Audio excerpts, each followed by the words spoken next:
Alhamdulillahilladzi arsala rasulahu bil huda wa dinil haqq liyudhhirahu 'alad dini kullihi wa kafa billahi shahidan.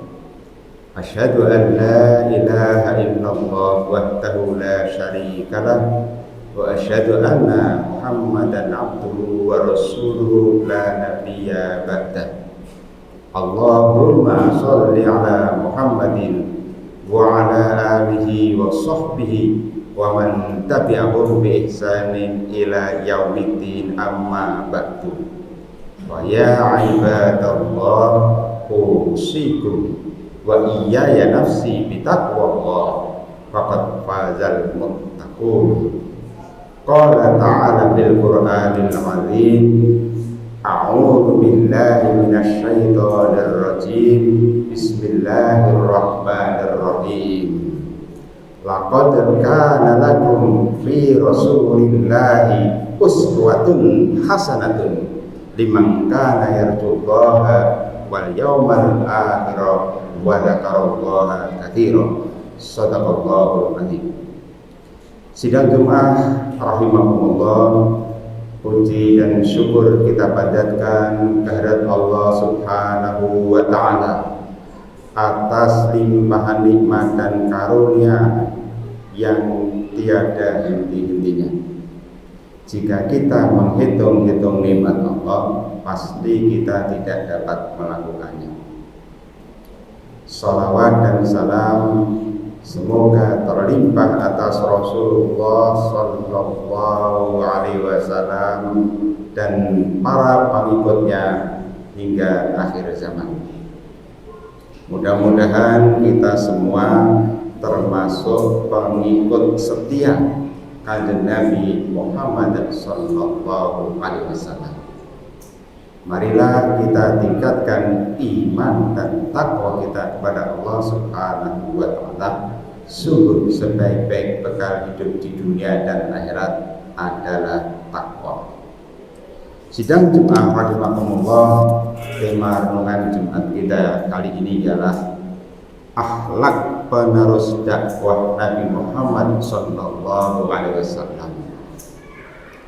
Teladani sifatnya, inspirasikan perjuangannya.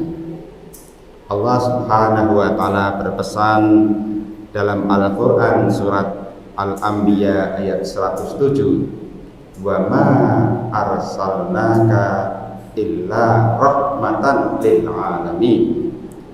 Tiadalah kami mengutus kamu melainkan untuk menjadi rahmat bagi semesta alam.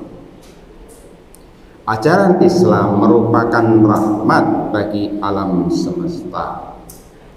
Kalau ada orang yang mengajukan argumen bahwa yang rahmatan lil alamin itu kan Rasulullah, wa ma arsalnaka illa rahmatan lil alamin, bahwa Nabi sallallahu alaihi wasallam menjadi rahmat itu karena dia diutus. Dan diutus itu pastinya membawa pesan-pesan yang dibawa Nabi itu adalah Islam. Oleh sebab itu tidak salah bila saya menyatakan bahwa ajaran Islam itulah yang merupakan rahmat bagi semesta alam. Kunci sukses dakwah Rasulullah SAW adalah keteladanan dan akhlaknya. Rasulullah SAW benar kata-katanya, sidik. Rasulullah SAW dapat dipercaya, amanah. Rasulullah SAW menyampaikan kabar kebenaran dan kebaikan, tabligh. Dan Rasulullah SAW cerdas, fatonah di dalam membaca realitas. Di dalam ayat yang lain, Al-Qalam ayat 6, Allah Subhanahu wa ta'ala memberikan testimoni, wa innaka la'ala khuluqin adzim. Engkau sungguh-sungguh mempunyai akhlak yang agung. Suatu saat Sayyidah Aisyah ditanya oleh salah seorang sahabat yang redaksinya kurang lebih kaifa kana khuluquhu sallallahu alaihi wasallam. Faqalat kana khuluquhu sallallahu alaihi wasallam al-Qur'an. Salah seorang sahabat bertanya kepada Sayyidah Aisyah Ummul Mukminin, bagaimana sih akhlaknya Kanjeng Nabi Muhammad sallallahu alaihi wasallam? Dengan jelas, tegas dan cerdas Sayyidah Aisyah menjawab, akhlaknya Rasulullah ialah Al-Qur'an. Jadi segala yang baik dalam Al-Qur'an itu ada pada diri Rasulullah. Segala perintah Allah dalam Al-Qur'an itu ditunaikan, dan segala larangan-larangannya pasti jauh dari baginda Rasulullah sallallahu alaihi wasallam. Pesan untuk kita, ya mari kita ittiba, mari kita teladani Kanjeng Nabi Muhammad sallallahu alaihi wasallam dalam segala-galanya. Allah menegaskan dalam Al-Qur'an surat Al-Ahzab ayat 21 yang telah kami bacakan pada pembukaan khutbah ini.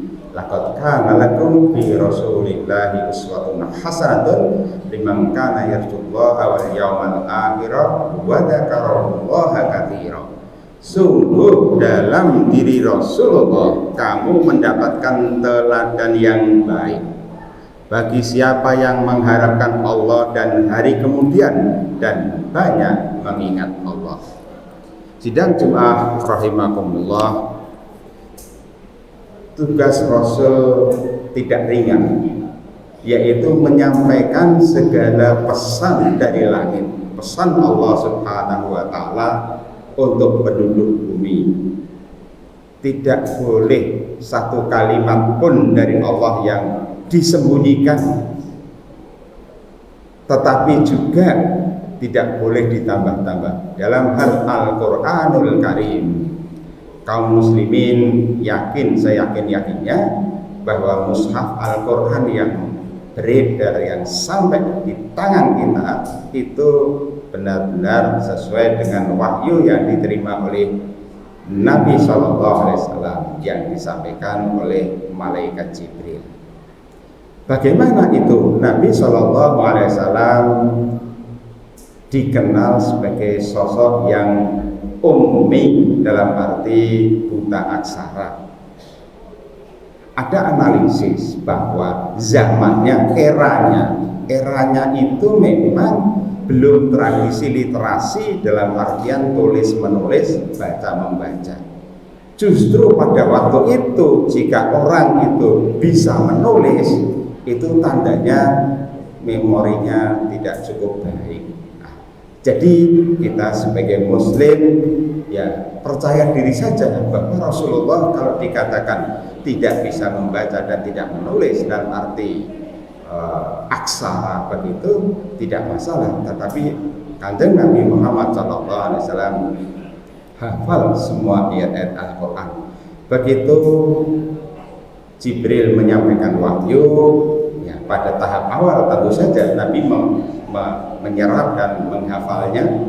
Baru di kemudian hari ketika sejumlah muslim dan diantara mereka memang bisa membaca dan menulis, setiap kali wahyu turun maka Nabi memanggil sahabat juru tulis. Bagaimana mekanismenya? Rasulullah akan meminta sahabat itu menuliskan apa yang beliau diktekan. Sesudah selesai, Nabi SAW cek and recheck, bacalah apa yang sudah kamu tulis.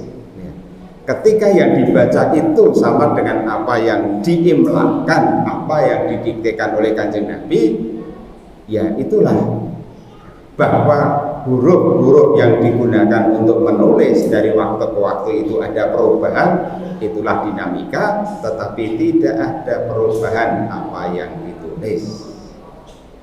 Dalam sejarahnya memang mula-mula Al-Quran itu ditulis tanpa harokat, tanpa fathah, tanpa kasroh, ya, tanpa dhammah, tanpa sukun, bahkan tanpa titik. Tetapi tradisi mereka ya mereka bisa membaca. Hanya ketika ya Al-Quran atau umat Islam itu semakin luas, penyebaran dakwah Islam semakin luas dalam rangka menjaga otentisitas, menjaga kebenaran tulisan dan kebenaran bacaan, lalu ada inisiatif-inisiatif, kalau kita katakan kreativitas dalam memberi tanda-tanda. Dulunya fathah itu bukan coret di atas, kasroh coret di bawah, lalu dhammah itu bundel-bundel di atas, tetapi kodenya itu kalau ada titik di atas itu fathah, kalau titik di bawah itu. Tetapi kemudian disempurnakan sehingga bagi kita umat Islam zaman sekarang menjadi tidak ada halangan untuk bisa belajar, membaca dan memahami Al-Quran. Dalam Al-Quran surat Al-Ma'idah ayat 67 Allah Subhanahu wa Ta'ala berpesan langsung kepada kanjeng Nabi sallallahu alaihi wasallam, ya ayyuhar rasul balligh ma unzila ilaika min rabbika wa illam taf'al fama ballaghta risalatahu wallahu ya'simuka minan nas innallaha la yahdil qaumal kafirin. Hai Rasul, sampaikanlah apa yang diturunkan kepadamu dari Tuhanmu. Jika tidak kamu kerjakan apa yang diperintahkan itu, berarti kamu tidak menyampaikan amanatnya. Allah memelihara kamu dari gangguan manusia. Sungguh Allah tidak memberi petunjuk kepada orang-orang yang tidak beriman. Digambarkan dalam Al-Quran surat Al-Ankabut ayat 18. Wa in tukadzibu faqad kadzdzaba umamun min qablikum wa ma 'alar rasul illal balaghul mubin. Jika kamu mendustakan Rasul, maka umat sebelum kamu pun juga telah mendustakan, dan kewajiban Rasul hanyalah menyampaikan agama Allah seterang-terangnya. Nabi Sallallahu Alaihi Wasallam sekalipun tidak berhak untuk memaksa orang beragama Islam, apalagi kita. Bagaimana karakter Rasulullah Sallallahu Alaihi Wasallam yang harus kita warisi dalam rangka berdakwah? Dalam Al-Quran surat Ali Imran ayat 159 disebutkan, fabima rahmatin minallahi lintalahum walau kunta faddan ghalidhal qalbi la'afaddu min hawlik fa'fu anhum wastaghfir lahum wa syawirhum fil amr fa idza azamta fatawakkal 'ala Allah innallaha yuhibbul mutawakkilin. Berkat rahmat Allah kamu berlaku lemah lembut terhadap mereka. Sekiranya kamu bersikap keras lagi berhati kasar, tentu mereka menjauh dari sekelilingmu. Karena itu maafkanlah mereka, mohonkanlah ampunan bagi mereka, dan bermusyawarahlah dengan mereka dalam urusanmu. Maka apabila kamu telah membulatkan tekad, bertawakallah kepada Allah. Sungguh Allah menyukai orang yang bertawakal. Sidang Jumat rahimakumullah, dakwah ialah kegiatan mengajak manusia ke jalan kebaikan menuju Allah Subhanahu wa Ta'ala dengan bijaksana untuk mencapai kemaslahatan dan kebahagiaan di dunia dan akhirat. Dakwah adalah proses menghidupkan nilai-nilai Islam dengan maksud memindahkan umat dari satu keadaan kepada keadaan yang lebih baik. Dakwah Islam memberikan pencerahan dan kearifan atas dasar kebenaran. Inti gerakan dakwah ialah amar ma'ruf nahi munkar.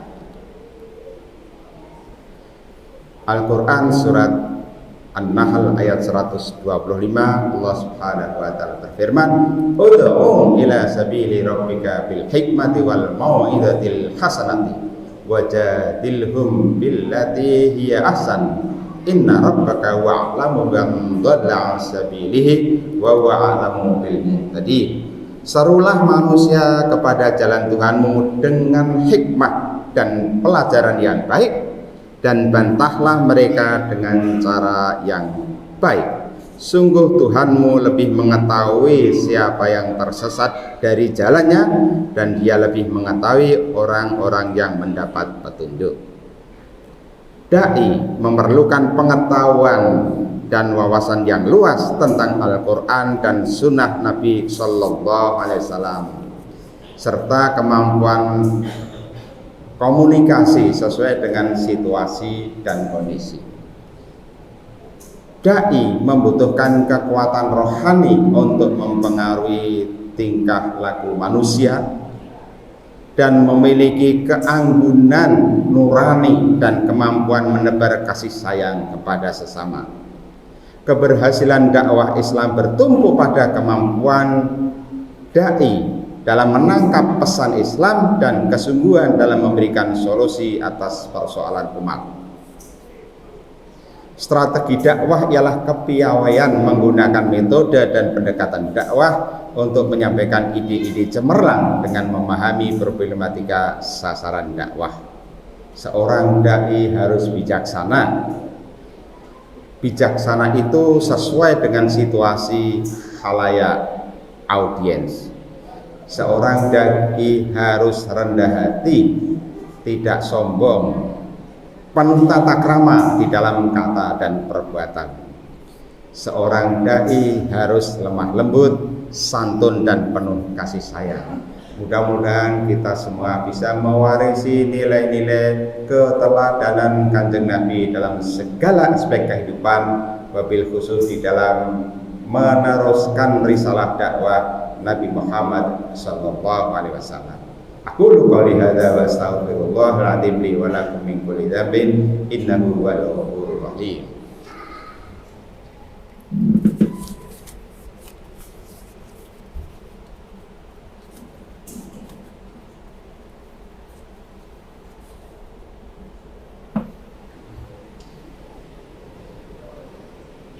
Alhamdulillahi rabbil alamin. Asyhadu an la ilaha illallah wa asyhadu anna Muhammadar Rasulullah. Allahumma sholli ala Muhammad wa ala alihi wa sahbihi ajma'in. Fa ya ibadallah ittaqullah ittaqullah la'allakum tuflihun. A'udzu billahi minasyaitonir rajim. Bismillahirrahmanirrahim. Alhamdulillahi rabbil alamin. Hamdash syakirin, hamdan na'imin, hamdan yuwafi ni'amahu wa yukafi'u mazidah. Ya Rabbana lakal hamdu kama yanbaghi li jalali wajhika wa 'azimi sultanik. Subhanal aliyyil a'lal wahhab, subhanal aliyyil a'lal wahhab, subhanal aliyyil a'lal wahhab. Allahumma ighfir lil mu'minina wal mu'minat wal muslimina wal muslimat al ahya'i minhum wal amwat innaka sami'un qaribun mujibud da'wat. Ya qadiyal hajat, Allahumma a'inna ala dzikrika wa syukrika wa husni ibadatika. Allahumma aslih lana dinana alladhi huwa ismatu amrina, wa aslih lana dunyana allati fiha ma'ashuna, wa aslih lana akhiratana allati ilaiha ma'aduna. Waj'alil hayata ziyadatan lana fi kulli khair, waj'alil mauta rahatan lana min kulli syarr. Allahumma arinal haqqa haqqan warzuqna ittiba'ah, wa arinal batila batilan warzuqna ijtinabah. Rabbana atina min ladunka rahmah wa hayyi lana min amrina rasyada. Rabbana atina fid dunya hasanah wa fil akhirati hasanah wa qina adzabannar. Subhana rabbika rabbil izzati amma yasifun wa salamun alal mursalin walhamdulillahi rabbil alamin. Aqimis shalah.